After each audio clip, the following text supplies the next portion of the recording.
ஒன்று 200 இல்லை 234 இல்லை டோட்டலாக மைனஸ் தான். இப்படிங்கிறதா பிரச்சனை. இன்னைக்கு அரசியல் சூடு இதை பற்றி தான் இருக்கு. அரசியல் தட்பவெப்ப நிலை இந்த 3 நோக்கி தான் இன்றைய தினமே இருக்கு.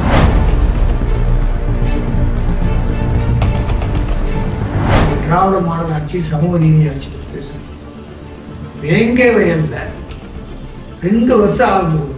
ஒரு அரசாங்கத்தினால இந்த குற்றத்தை படுபாவத்தை செய்தவர்கள் யாருன்னு கண்டுபிடிக்க முடியாதுதான், முடியவும் முடியாது.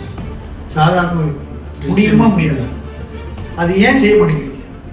ஏன் செய்ய முடியல? அவங்க காரணம் என்ன? ஒரு அரசியல் அழுத்தம் தான் அவங்க. 1000 போது குடிச்சிருக்கியா 500 ஃபைன் இருக்குன்னு சொல்றாங்க. கடையை விற்கிறதும் டாஸ்மாக் கடை தமிழக அரசாங்கம், குடிச்சிட்டு வந்து வண்டியை ஓட்டுறேன்னு இப்போ ஃபைன் போடுறதும் தமிழக அரசாங்கம்.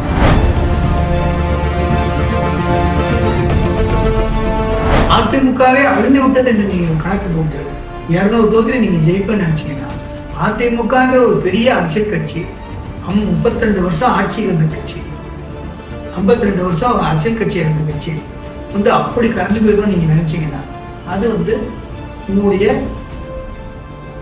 ஓவர் கான்ஃபிடன்ஸ் தான் காட்டுறது தவிர அதைத்தான் வெற்றிகரன் சொன்னாரு.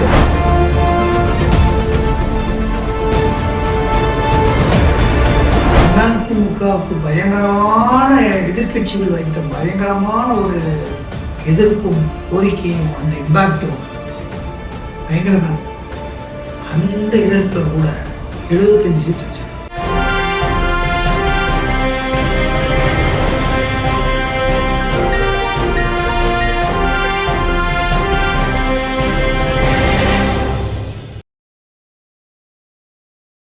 சிசிஎன் மீடியா நேயர்களுக்கு இனிய வணக்கம்.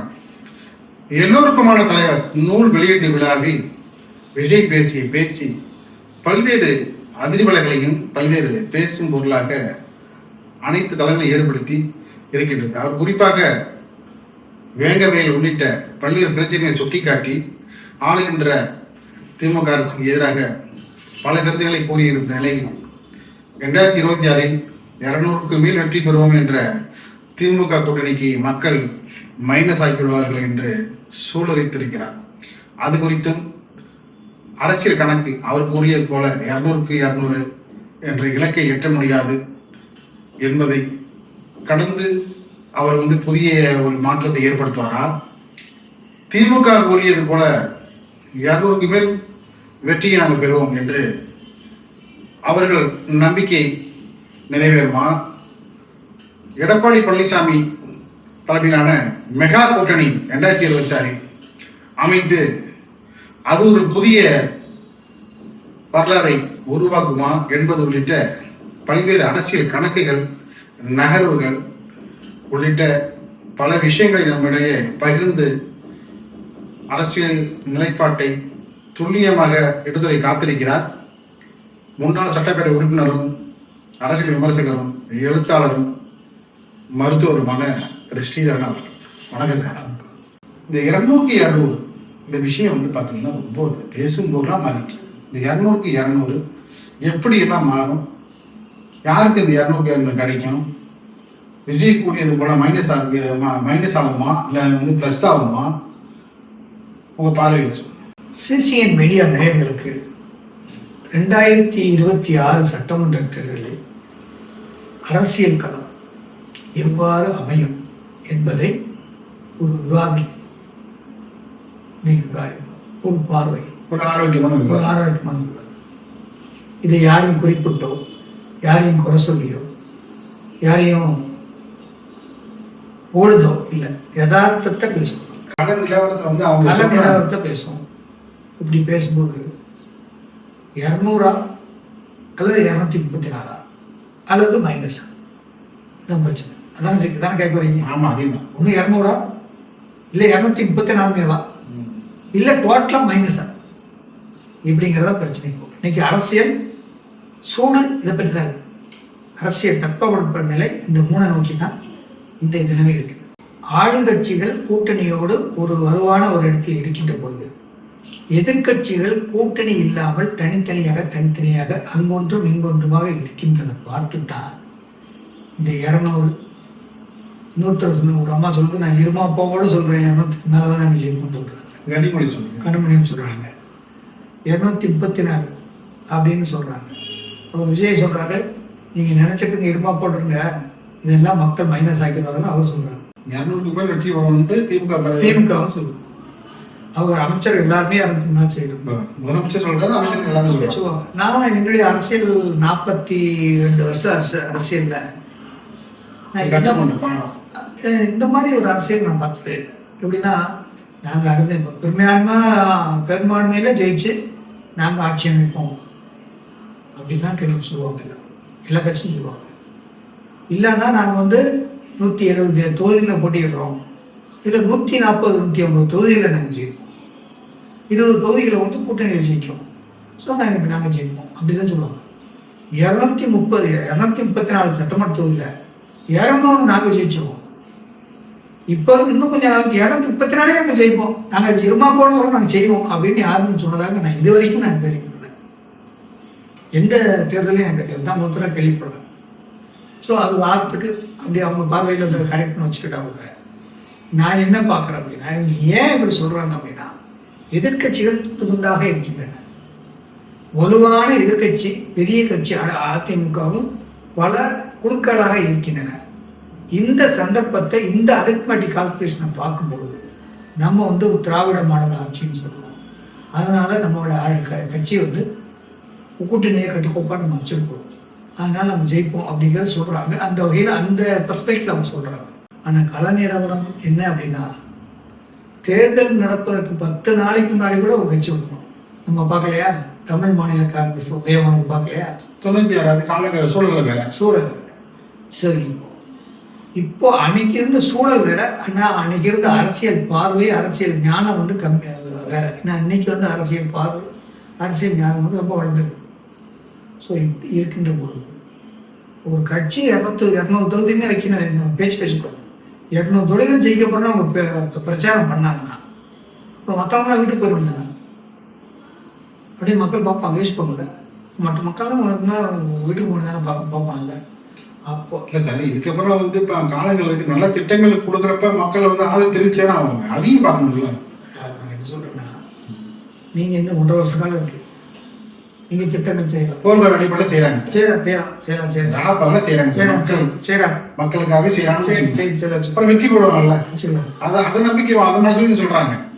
நான் சொல்றேன், நீ என்ன செஞ்சாலும் தெருவுக்கு தெரு சாத்மா கிடக்கு. இன்னைக்கு வாங்க, இன்னைக்கு ஞாயிற்றுக்கிழமை, நீங்க போய் பாருங்க டாஸ்மாக். டாஸ்மாக் கடைக்கு ரோட்டுக்கு வெளியில எத்தனை பேர் குடிச்சிட்டு மயங்கி கிடக்காம பாருங்க.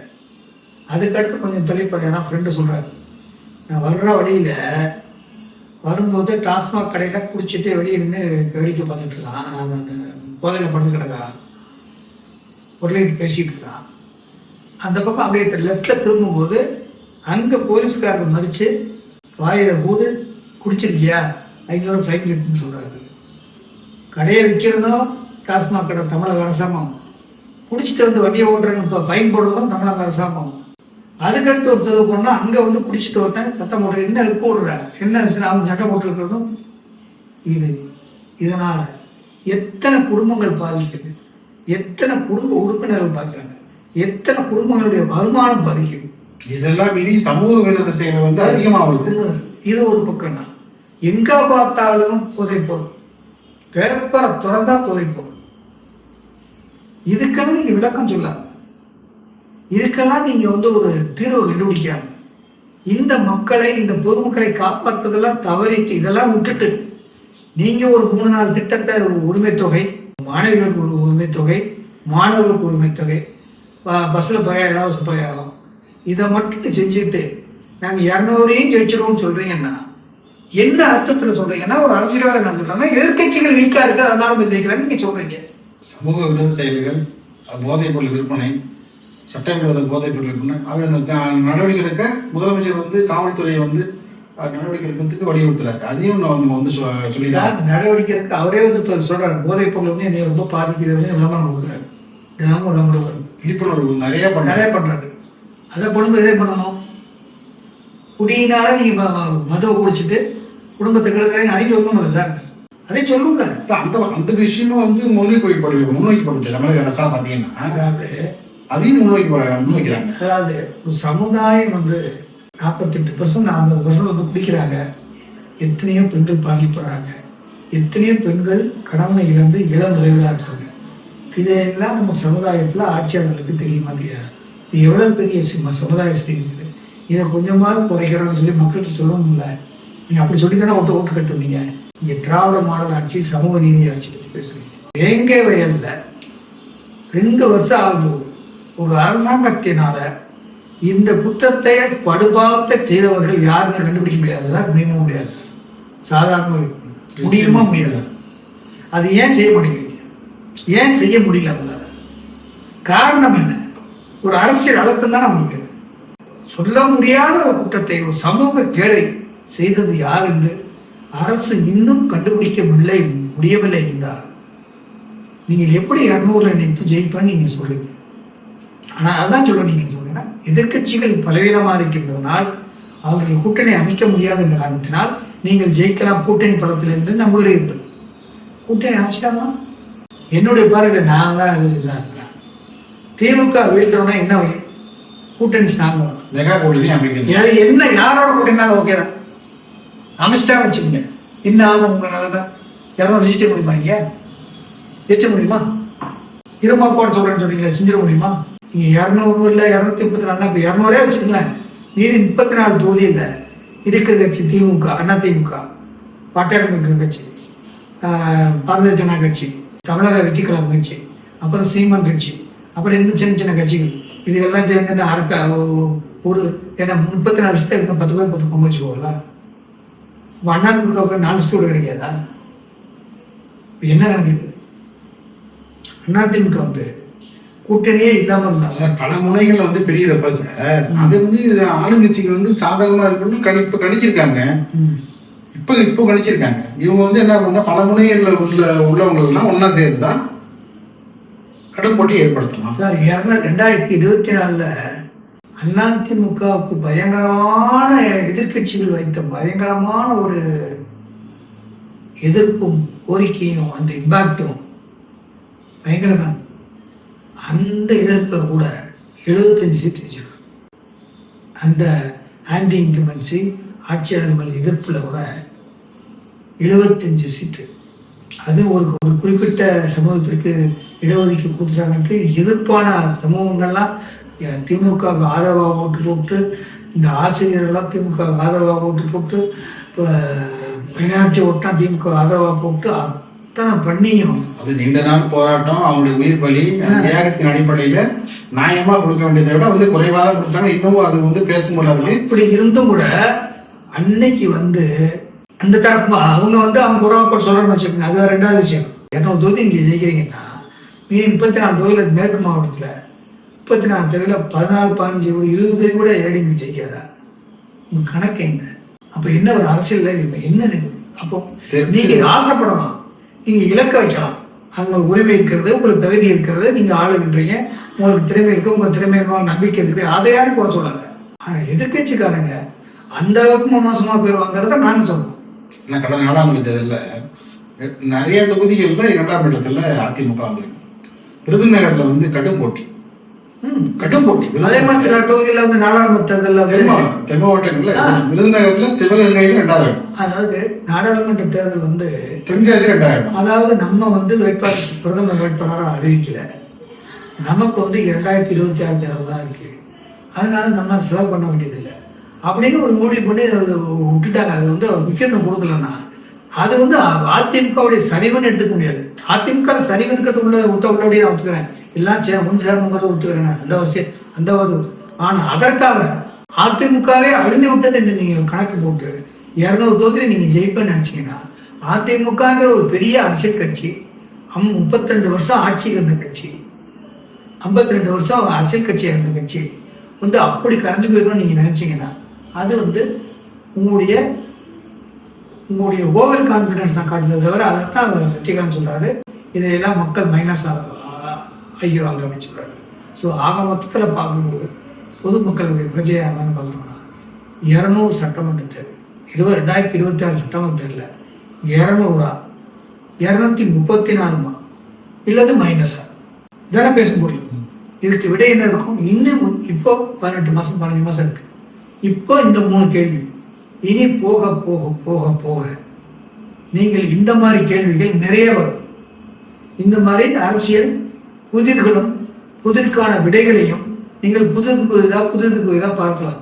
தேர்தல் நெருங்க நெருங்க நெருங்க காட்சிகள் மாறும், களங்கள் மாறும். அதை நம்ம தொடர்ந்து பயணிக்க வேண்டும்.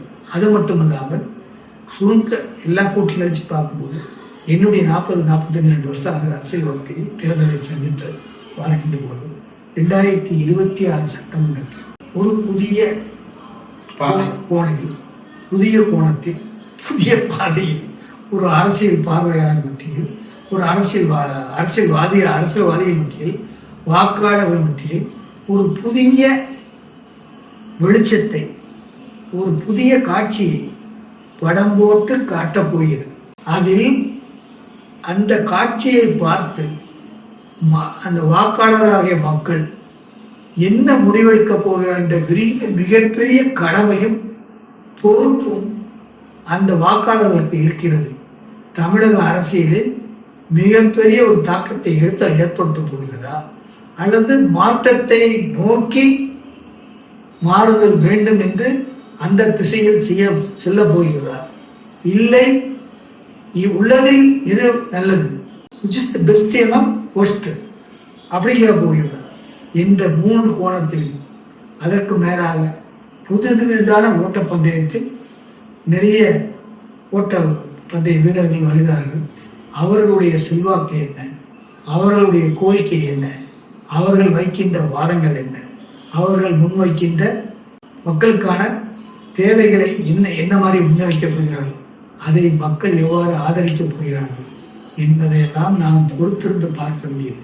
ஆகவே இன்றைய நிலையில் 234 அல்லது மைனஸா என்பது ஒரு போகுவதில் இதை அறுதியிட்டு இப்பொழுது சொல்ல முடியாது.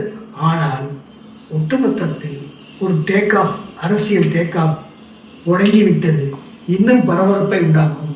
நாம் வாக்காளர்கள், நாம் மக்களை நீங்கள் தான் முடிவெடுக்க வேண்டும், நல்ல முடிவெடுங்க என்பதை நாம் எதிர்பார்ப்போம். நன்றி, வணக்கம்.